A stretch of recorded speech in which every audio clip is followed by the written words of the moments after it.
Okay, as Ann mentioned, I'm Charles Strauss. I'm the JCW project manager for this project, and I'd like to welcome everyone to this presentation on the Mill Creek Wet Weather Storage Project. Also presenting with me today is Bill Nash of Burns & McDonnell, and Burns & McDonnell is the engineering firm designing this facility. There's a couple other JCW folks online. Alex Zerwinski is the managing engineer for existing infrastructure treatment and pumping group. Patrick Denning is the assistant chief engineer in charge of existing infrastructure. And Susan Pekarik is the general manager for all of JCW.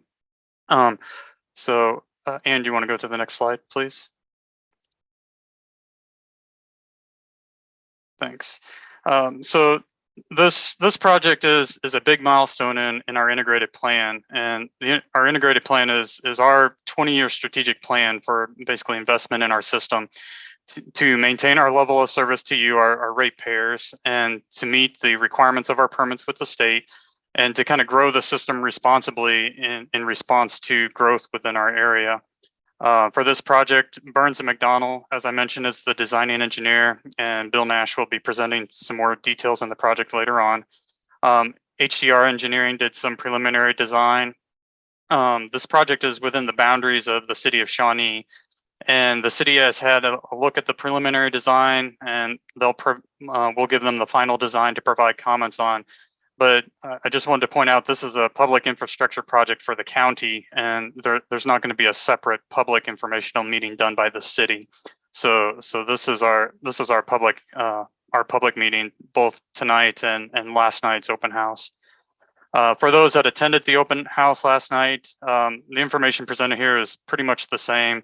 We've added a couple of detailed slides based on some of the questions that we got last night. Okay, next slide, please. Okay, so here's our agenda. For this presentation, we're gonna start by describing a little bit about who JCW is and what we do. Then we'll kind of drill down into a big picture for the project. What is wet weather storage, and really why do we need it? After that, we'll zoom a little closer and provide an overview of the project, where it's gonna be.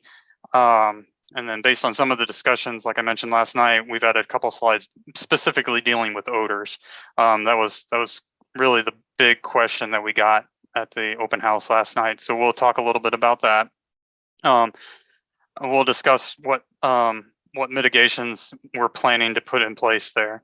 After that, I'm going to turn it over to Bill Nash of Burns & McDonnell, and we'll get into the details of the project, and he'll show you some of the renderings so you can see what it's supposed to look like when it's done. And he'll go over some of the features that are in there. And then once you see what the finished facility is going to look like, we'll start talking about some of the impacts, kind of the near-term impacts that's going to come with construction, and what they may have on the nearby area. And then you'll get a general time frame of when this will occur. All right, next slide, please. All right, so who is JCW? So Johnson County Wastewater, JCW, is part of the Johnson County government, and we're governed by the Board of County Commissioners. Now, as JCW, as wastewater, we operate a sanitary-only system, and that includes the safe collection, transportation, and treatment of wastewater generated by most of Johnson County homes and businesses.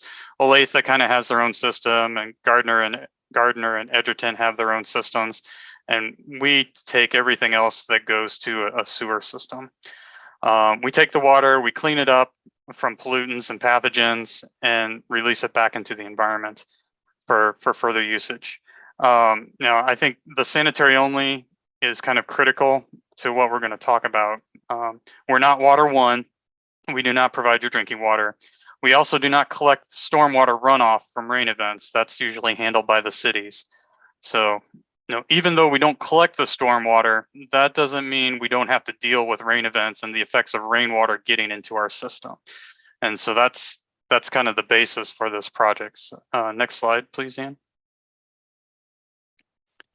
All right, so during a rainwater event, water can get into our system in a couple different ways. One is leaking in the piping and in the manholes. So groundwater, when it rains, that pressure builds up and it forces the groundwater into the system. we try to find these places and fix them when we can, but we have a lot of miles of pipeline, and we're never going to get them all. In addition, there's a homeowner portion of that. So the pipe between the homeowner and our main is the homeowner's is owned by the homeowner, and a lot of times there can be cracks in that. One of the big culprits is tree roots. Tree roots getting into that piping because they like that water, and this also, when it rains, lets water infiltrate into our system. Other times we see things like basement sump pumps hooked into our system, and even gutters sometimes, mostly in the older areas, but it does happen every now and then. And those are high volume flows that can get into our system. So altogether, the amount of rainwater seen during a large rain event, it can overwhelm the system sometimes. It's much more than what we see on a normal dry day. And so if this can't be conveyed to the treatment facility, it's got to go somewhere. It could come out the manhole if it backs up, and it could even go into people's basements. And we're trying, the goal is to prevent that from happening. We want to get everything that gets into the system, get it to the treatment facility so that we can treat it. One thing to note about this tank, it's going to sit dry most of the year. It's only really when we get that big storm that it's going to operate. Other than that, the system's going to operate basically just as it does right now. And if you want to play the video. Okay, so this is a quick video that was put together on how wet weather storage works. So on a normal day, we're getting flow from the houses, the businesses. It's all being collected into a pipe. Sometimes that goes to a pump station, and which pumps it to the treatment facility. You can see the large white area on the right. That's the tank. On a normal day, it bypasses the tank. It does not go. Now you can see the rain falling. You start seeing groundwater build up. You'll see it trickling down here. It'll get into the cracks in the pipes sometimes. As I mentioned, it could increase from the homes. Once we get too much for the pipe to handle, we'll start diverting the flow. We're still taking stuff to the facility to be treated, but we're diverting the excess, kind of shaving the peak off of what's going into the pipe into the storage. After the storm is passed and the treatment plant and the system has capacity, we open a valve and drain that stuff back into the system so that we can treat it. After that, we flush the tank and it sits dry until the next one. All right, if you want to go to the next slide. Okay, so drilling down a little bit more, this is the area about roughly where we're going to be. Once the water gets into the system, we really have two choices. We can either store it or we can convey it. We can get it to the treatment plant. So we looked at both. Conveyance, the conveyance option kind of involves adding a second 60-inch diameter, so 5-foot diameter pipe, roughly along the same route as the existing pipe to the treatment plant. You can kind of see that in the black line, that black dashed line there. So it's going right along Mill Creek. This option is deep. It's deep in the ground. It would involve tearing up a lot of area along Mill Creek, involve taking out part of the trail system, tearing up a lot of trees in that watershed. We would be disrupting Mid-America Sports Complex for a while. So there's a lot of impacts to this. In addition to that, this option was estimated to be $50 million in additional cost over the storage option. And I want to note that $50 million number is at least a couple years old. We haven't updated that number for current prices. So conveyance, it would also involve pretty significant additional upgrades at the treatment plant required to handle that higher flow. And once again, this higher flow doesn't happen very often. And so a lot of that additional capacity that we would be putting in is just going to be sitting there. All right, next slide, please. Okay, so here what we're seeing is kind of the Mill Creek watershed. Everything within the purple boundary ends up going to the Mill Creek treatment plant.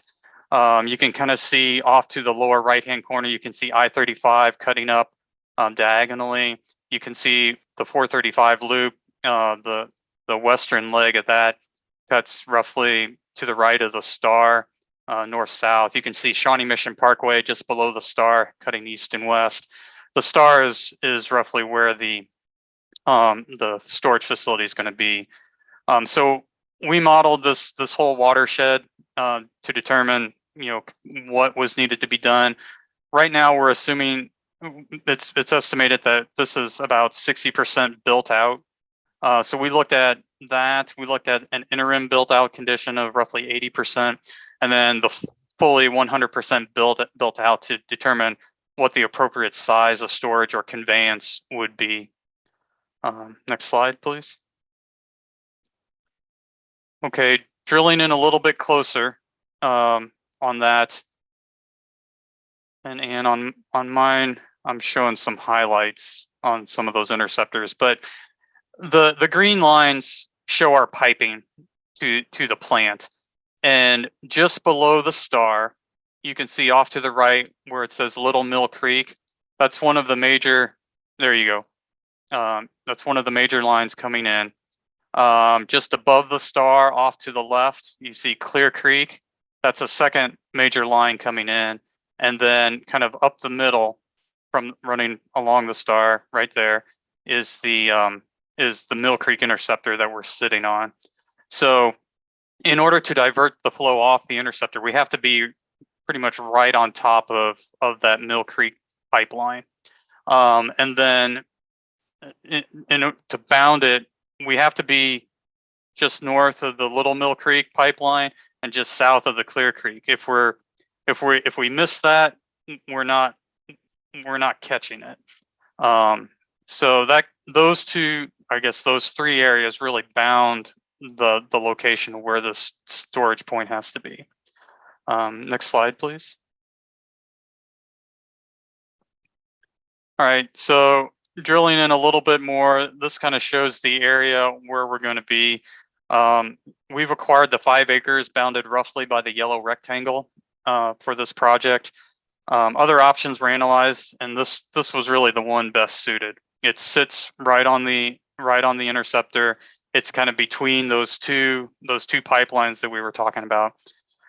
We'll need to access the site through JCPRD's maintenance facility. You can see just off Vista Drive right there where there's a little green rectangle above the Vista Drive marker.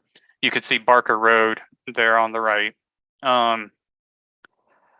So we're going to be raising that road, and in doing that, we're going to be demolishing some of JCPRD's buildings, their storage buildings, not the one on the right, on the left there. There's a couple buildings on the right.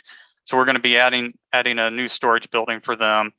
JCPRD needs to access the Gary L. Holler Trail, which runs along Mill Creek for maintenance. And so they need to access that through the JCW property. And this function will need to remain viable during and after construction. So we've been working pretty closely with JCPRD on this project. We've also kind of pulled them in for experience with native trees and grasses. They do a lot more of that than we do. And we're going to be using a lot of that stuff to help to improve runoff in this area and retention capacity of the watershed. So they've reviewed and provided input on kind of the environment and aesthetics of the facility. And we've also worked with them to kind of save some important trees in that area that, we've routed utilities around to save those trees. Let's see. One other thing to note on this slide is that a lot of this area that we're in that sits along Mill Creek is in the floodplain. And so we've designed this project with that in mind, and this project will have no changes to the flood elevation. So I think that's also something important to point out. All right, next slide. Okay, now we'll specifically talk about odor control.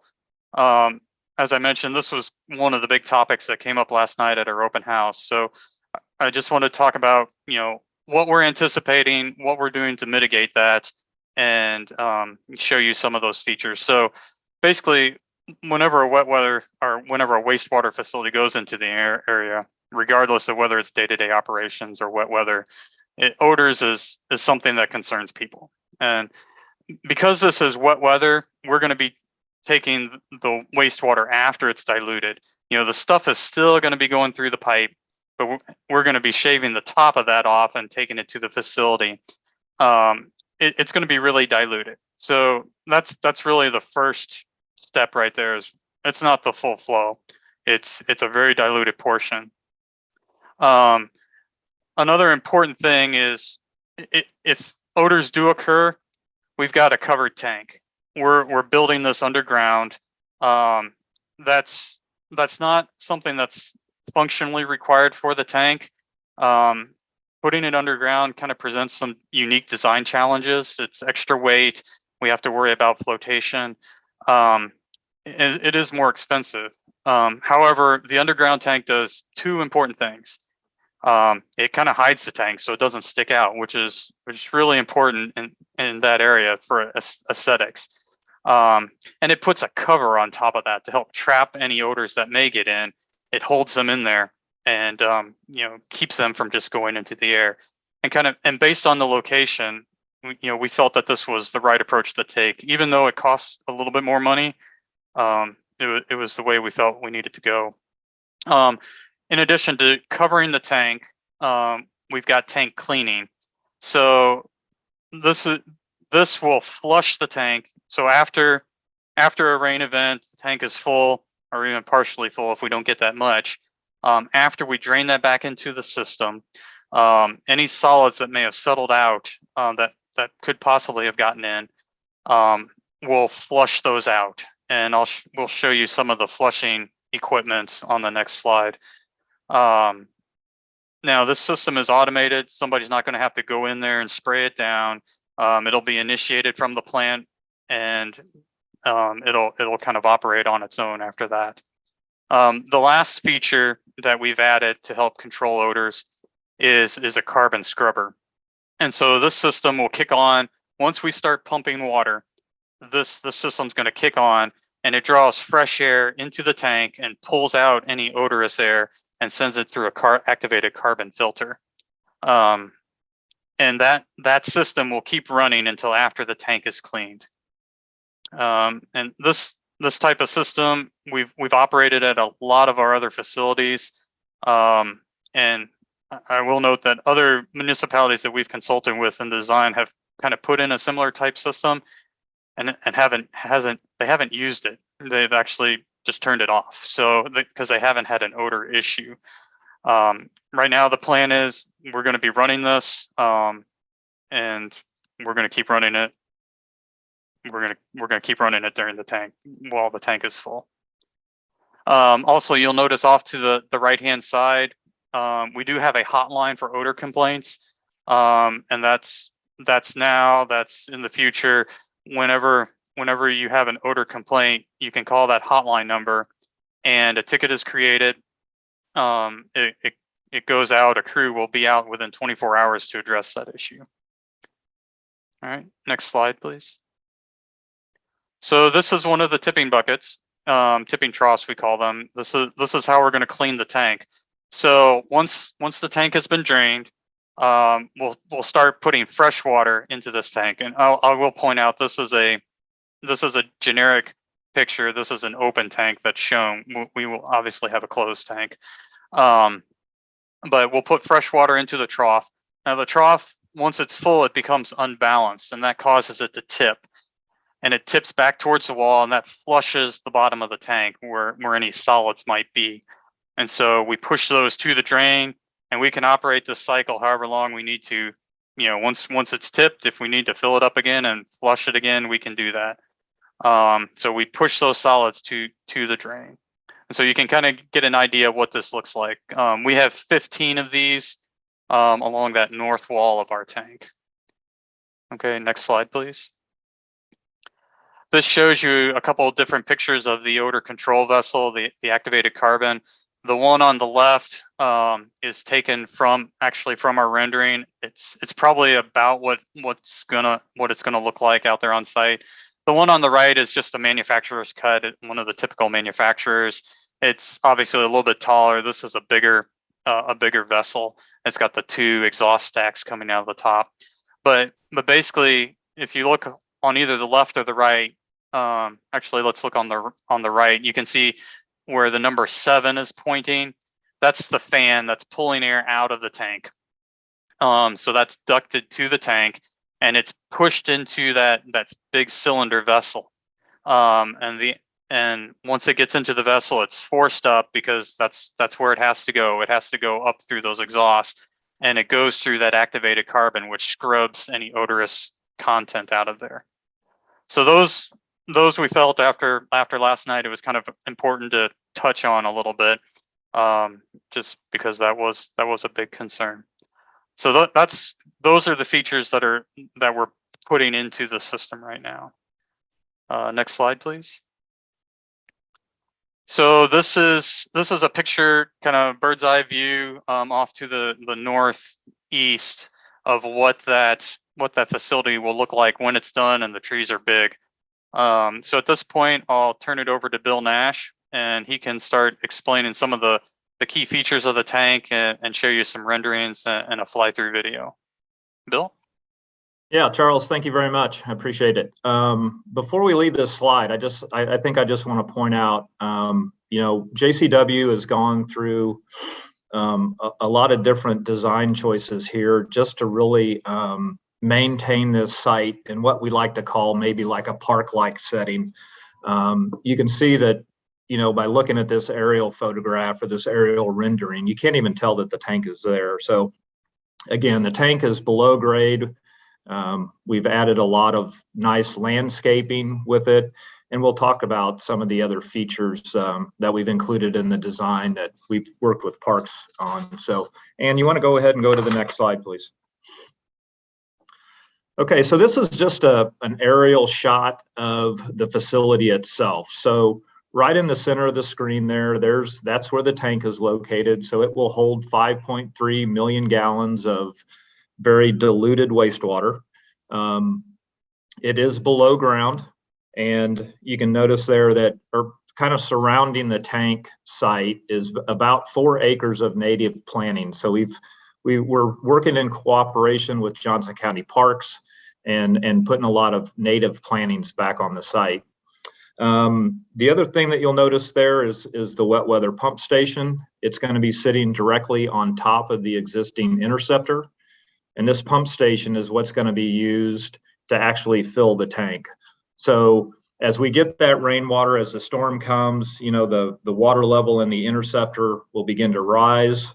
It'll divert over into the pump station and then be pumped into the tank itself. You also notice a control building. Again, we've gone through a lot of nice design features from an architectural basis to make this building blend in with the surroundings. This building will include all the electrical gear that's required to operate the pump station. And it also includes a backup generator, so that in the event of a power outage, we'll still be able to operate the facility off the generator. Charles already went over a little bit about the odor control features of the tank. You'll notice the tank cleaning system down there on kind of the bottom of the tank is where the 15 tipping buckets are lined up. So that's what's going to be used to actually clean and flush all those solids out of the tank after it's drained. And then you'll also notice where we've got the actual vapor phase odor control unit located to pull off that air off the tank and to clean it before it's sent back into the atmosphere. One of the other features that's really nice about this too that we've gone to do is, as the water sits in the tank, the longer it sits there, the more likely it is for odors to develop. So it's important to get the water out of the tank quickly. So even on the drain valves, we've gone to the effort of providing redundancy in the drain valves. So if something happens to one of them, we have a second drain valve there to open up and make sure we get the contents out of the tank. All right, Ann, you want to go to the next slide, please? Okay, so this is going to be a video of the rendering of the final facility. So, Anna, if you want to go ahead and push start, we'll get it started here. So, as we come into the facility, this will be along the trail system. So across the bridge on Mill Creek, and as you're walking along the trail, you're going to go up, and pretty soon you're going to turn and get to where you can see the facility. The first thing that you're going to notice is the landscaping. Please note that this is shown at mature tree levels, not when it's first constructed. This will be the access road that's used by the Parks Department to access the trail so they can do maintenance on it. And this will give you just kind of an idea of where all the different systems are located. So the odor control building, the control building itself, and then the wet weather pump station. You can see the line of hatches that are lined up along the bottom there. That's where all the tipping buckets are located to clean this tank. The tank is below grade. And as I mentioned before, we've got 4 acres of native plantings around the site.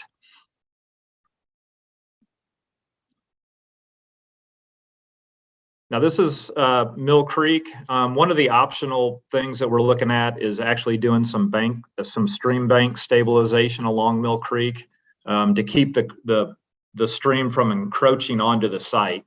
We don't think we're going to need it, but in case we do, we are including it in the design as an optional feature. Charles also mentioned that we're raising this access road off Vista Drive, so we're going to have to provide Parks a new maintenance building as part of the project. And again, that gives you some kind of idea that that outside bank of Mill Creek, we're going to stabilize it possibly to keep that creek from encroaching on the facility.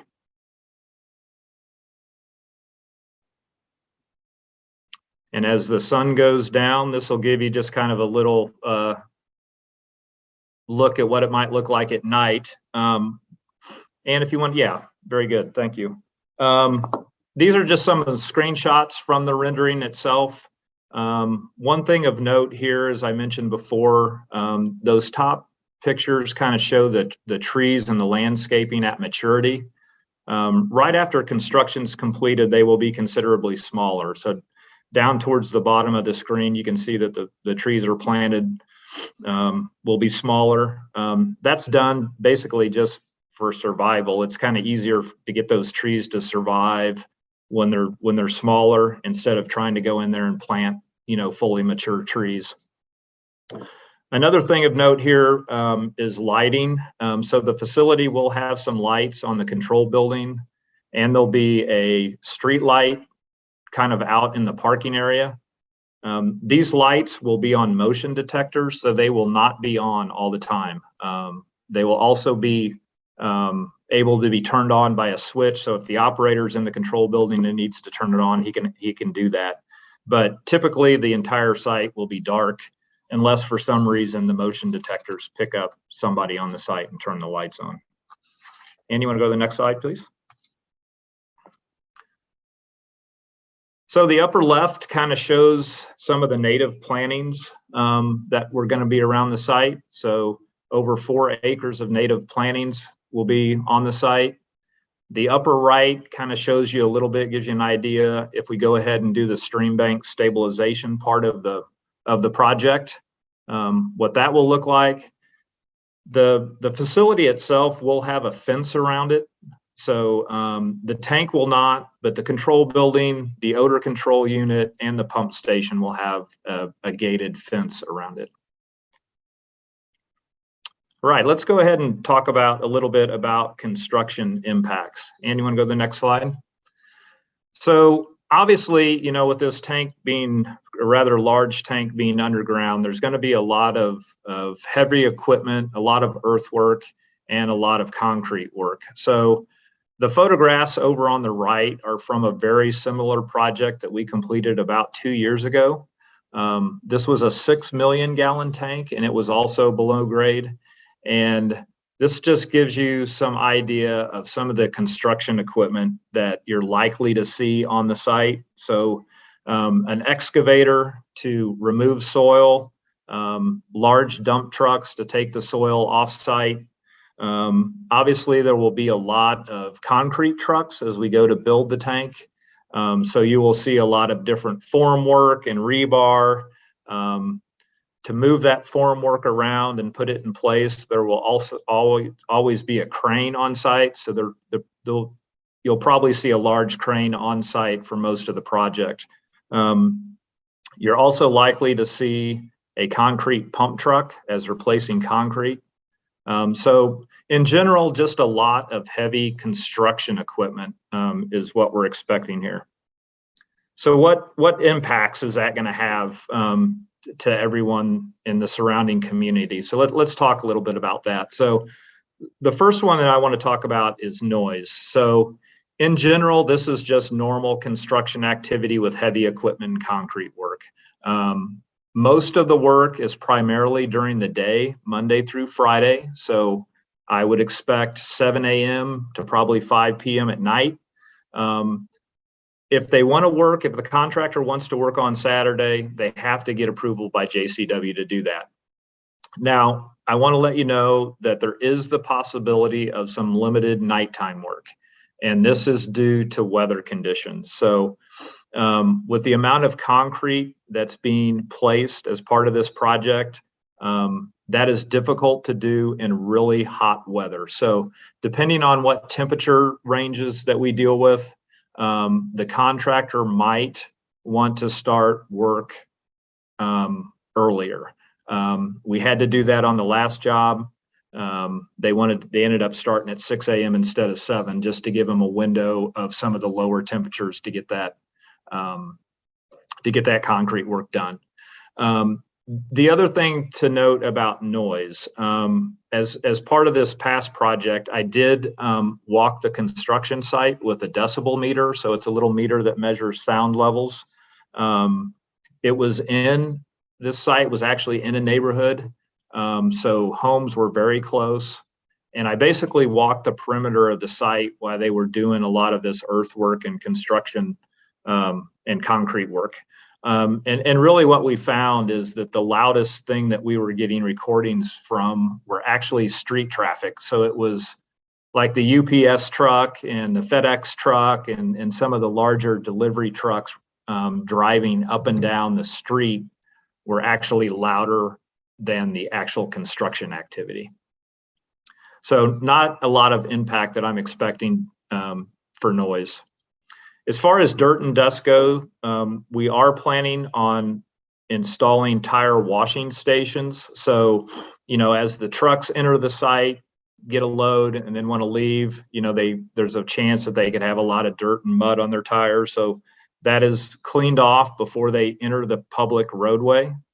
And then as far as dust mitigation, when they're doing a lot of this excavation, if it gets dried out, we will make the contractor spray a mist on that dirt and keep all the dust down. So Ann, you want to go to the next one, please? Okay, traffic. So as far as traffic goes, construction traffic will be one way into the site and one way out, and that's off Vista Drive. So there's only one way in there. We will know that Clear Creek Trail may be temporarily impacted during some of the construction activities. So we will notify the public through the website when that takes place. We expect this to be very temporary, so it's not going to be for an extended amount of time, but there are some construction activities that are taking place that are very close to that trail.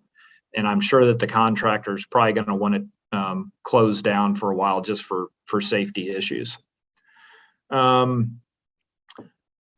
I know that Charles talked a lot about odor once the facility's in place, but I just wanted to touch a little bit on odor during construction. So a majority of this work is new construction, and it will not have any additional odors from what you have today. There are the possibility of some minimal impacts as they're making the tie-in to the existing interceptor, but this will be extremely temporary. It shouldn't last more than a day or two if there's any impacts on odors at all, truthfully. And then the last one I have there is lighting. So again, most of this work is going to take place during daylight hours, during normal working hours, 7 to 5. If there is any nighttime work, there would be lights, but they would be, directed down into the excavation, and they should have minimal impacts to the surrounding community. I do want to point out that construction notices will be posted on the project website. So the project website address is listed there, and we'll list it again at the end of this presentation. And you want to go on to the next slide, please? Okay, let's talk a little bit about schedule. So we are currently in the middle of design for this project, and we're hoping to have the design finished up and the contractor selected. So, we're going to publicly bid the project and then select the contractor, and we're hoping to have that done by the end of this year. Then once the contractor gets started, we're thinking about a construction period of probably anywhere from 24 to 26 months, and then with some final site restorations taking place after that. So, start to finish, probably 2.5 years is what we're looking at. Okay, the next thing I'd like to show is just, I mentioned that we did a similar underground storage project just a couple years ago, and we took some time-lapse photographs as this thing was being built. So I just want to kind of give you an idea of what the construction activity might look like for the Mill Creek project. So Ann, if you want to go ahead and hit start on this one.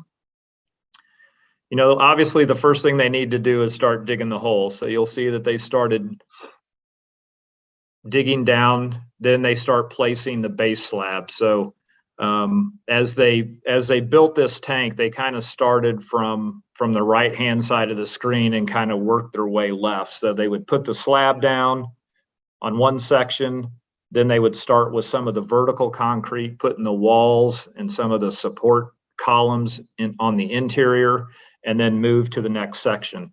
As they move to the next section, you can see now they're starting to put the top on the tank, and they just slowly work their way out of the hole as they went.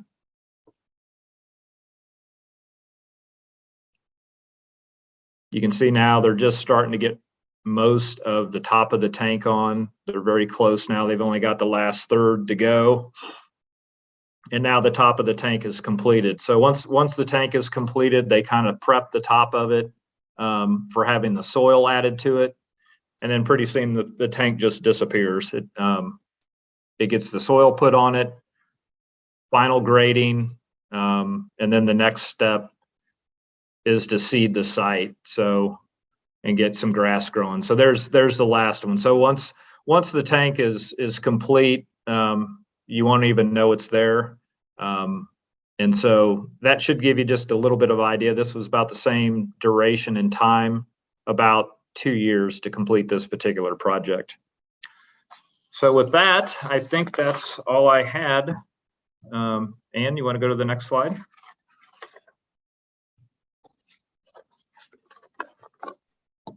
All right, so that kind of concludes our presentation right now. Before I open it up for questions, I just want to point out a couple things. Make sure you fill out the comment card. You can see the link to that right there. And if you could give that to us by June 16th, obviously it's usually, at least for me, when I'm thinking about it, it's fresh in my mind. That's usually when I come up with my comments. So if you could by Friday. There's a live link. There's a live link in the comments too. Okay. We'll post construction notices as we go on the project website. You can sign up on the website for email notifications and for project updates. The project website is right there. www.jcwprogram.com/Mill Creek, and there's an information email, info@jcwprogram.com, and you can contact us in any of those ways. So I think at that I will open it up for questions. If you all have any questions, you'd like us to go over something in a little bit more detail, or if there was something that you didn't think we covered, definitely let us know.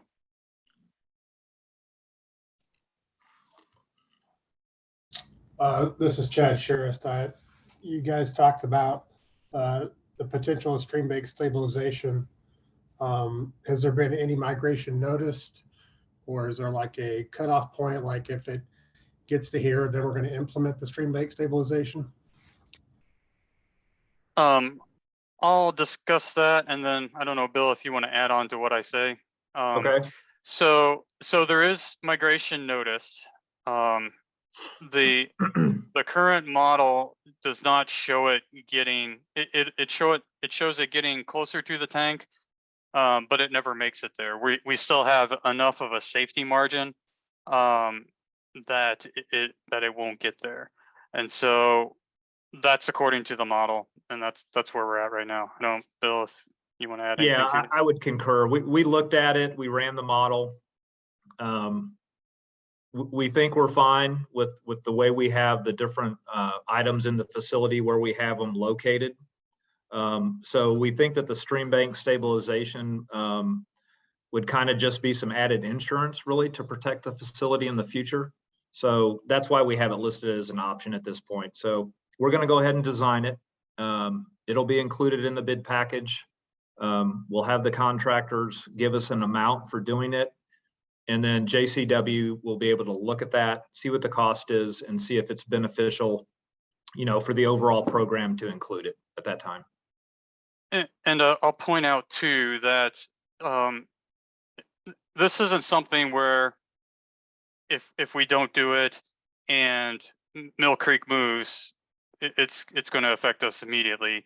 We're gonna this is a long-term encroachment. We're going to see it moving. If it does get past that point where we don't feel safe anymore, it's something we can come in and exercise later on.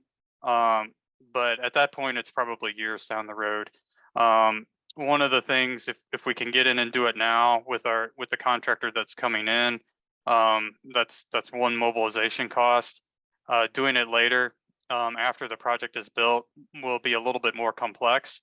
But it is something that we can, if we don't get it done this time, and if it becomes an issue, like I said, it gets past that safety point, then it is something that we can do in the future.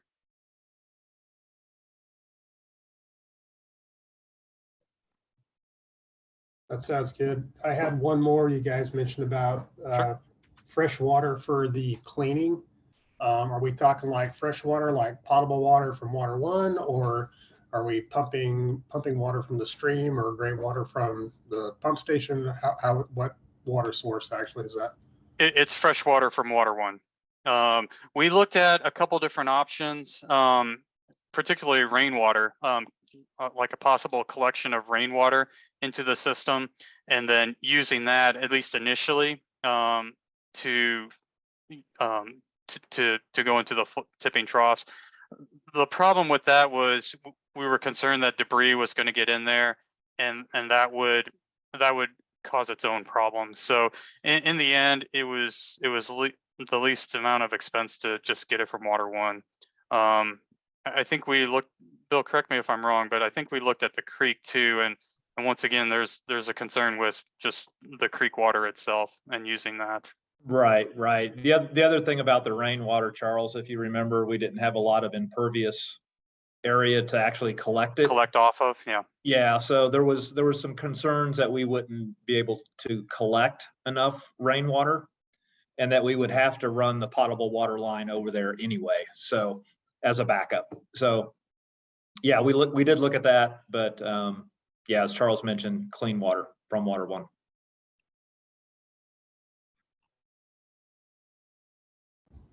Sounds good. Just one last question. You talked about, Charles, early on the I&I sources. Right. Is there a program to try to eliminate some of the private I&I?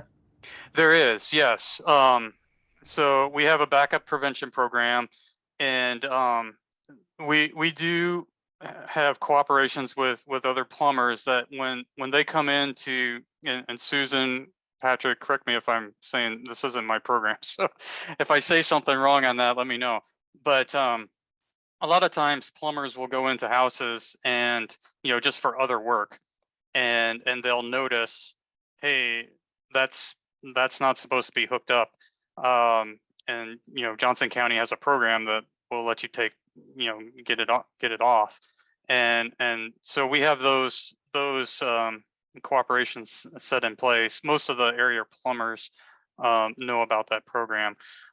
We do go in and inspect our pipelines pretty regular. They're on a regular inspection schedule, and we have programs to actually go in and line the pipes with what's called cured in place pipe, where they run, I guess, a fabric down there, and then I guess run an epoxy resin in that fabric and harden it so that creates somewhat of a sealed surface on the inside of the pipe.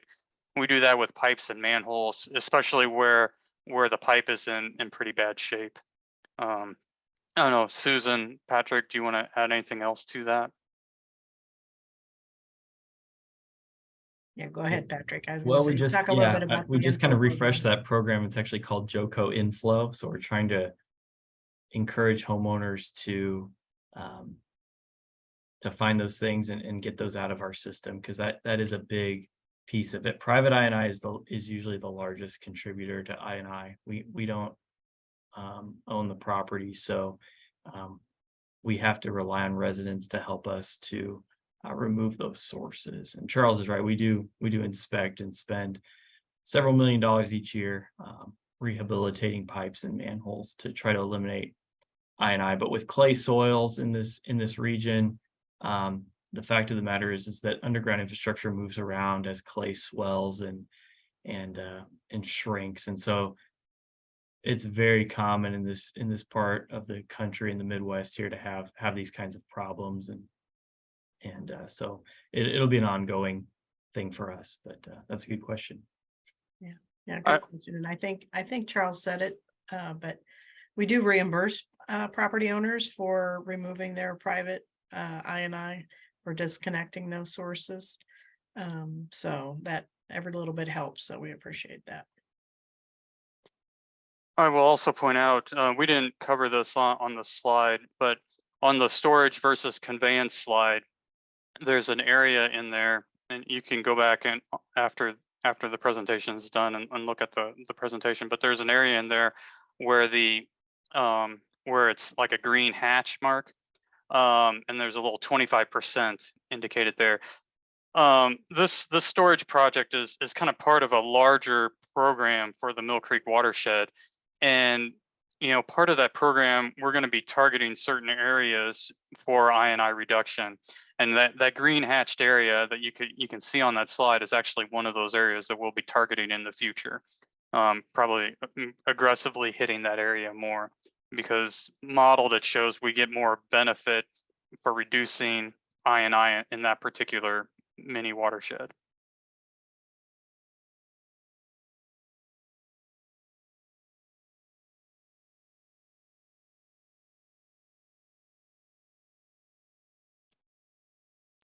Well, thanks for answering all my questions. Good presentation, guys. Thank you. Thank you. Thanks for attending. And Thank you. because this is recorded, I guess, if anyone else looks at this, if someone is interested in the inflow and the BUP program, do they just go to the website, jcwprograms.com/programs, and get in contact with us that way? I see some heads Unmute nodding. myself. Yes, that is under the programs. There is links to get more information about those programs. Yes. Okay. And all of this information will be put on the website. We will have the recording on the website, as well as the PDF of the slideshow and the videos separately. So all this information will be available at some point next week.